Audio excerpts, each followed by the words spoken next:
Hello everyone, it's me, Dave the Storyteller again, and I've been joined for a short while by my dog Pilgrim. Do you say anything, dog? Gonna howl? No? Have you had enough? I think he wants to go. Go on in. Oh, that way then. Fair enough.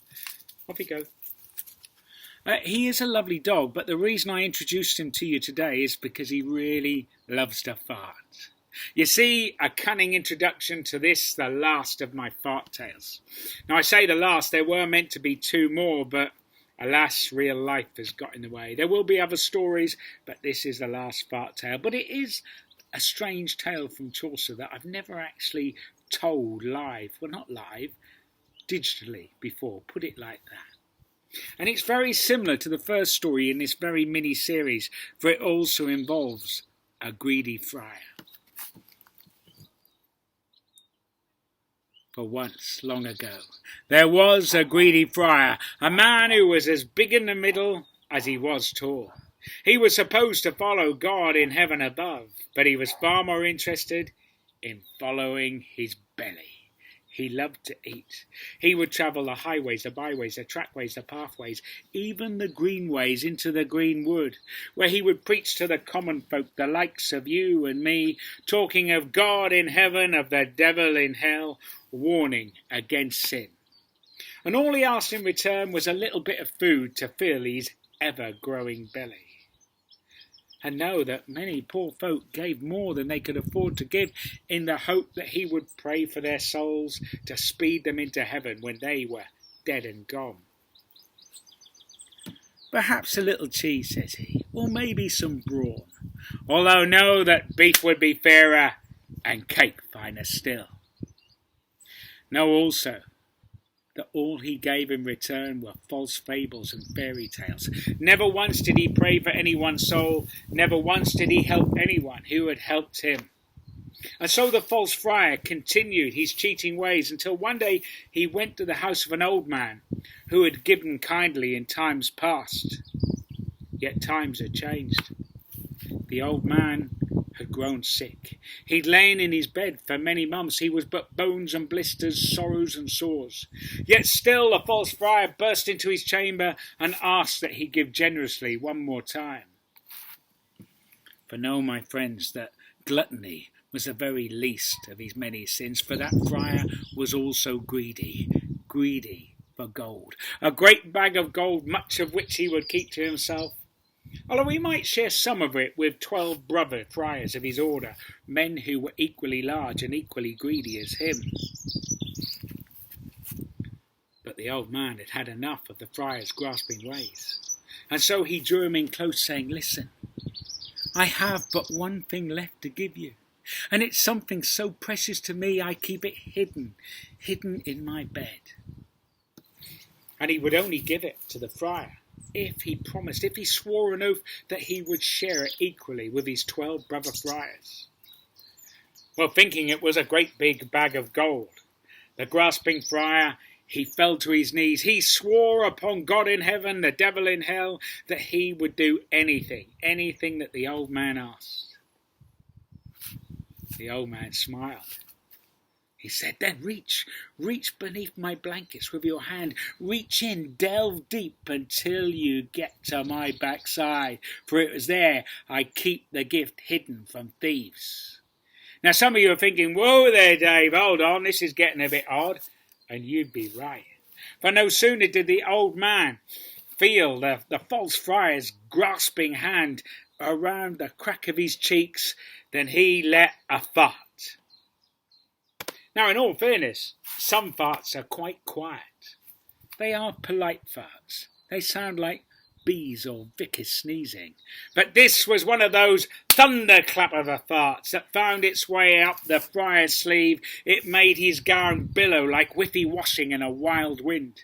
He leapt to his feet, roaring rude words at the old man. So foul were the words that the old man's servants cast him from the house, while the old man and his servants, they laughed long, loud and lustily. And the old fellow, he forgot his sores and sorrows, his woes and worries, for a while anyway. Meanwhile, the friar ran through the village to the great house of the lord of the manor, the posh man who was in charge of this village and many more besides. Through gritted, grinding teeth, he told the Lord of the promise that was just some wind, some woeful wind that found its way up his sleeve and made his gown billow like whiffy washing in a wild wind. So too he told the Lord of the sworn oath, the promise he had made to divide the fart 12 ways with the other brothers, or risk his soul in hell. Oh look, I'm moving just a little bit there. That's a whiffy, wild and wailing wind as well. Moving on quite quickly because the wind's picking up. Although it doesn't smell too bad at the minute, thankfully. The Lord didn't know what to say. What could he say? He'd never seen a man so angry as this, let alone a friar who was supposed to be so goodly and godly. And besides, said he to the friar, you cannot divide a grievous gas, a gaseous cloud, a gust, if you will, 12 ways. And so think on it no more. Enjoy a merry meal with me. The friar did as he was beckoned.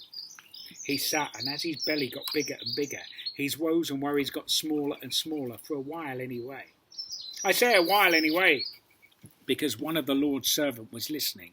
He enjoyed the story of the promise that was, in truth, just a woeful wind that found its way up the friar's sleeve and made his gown billow like whiffy washing in a wild wind.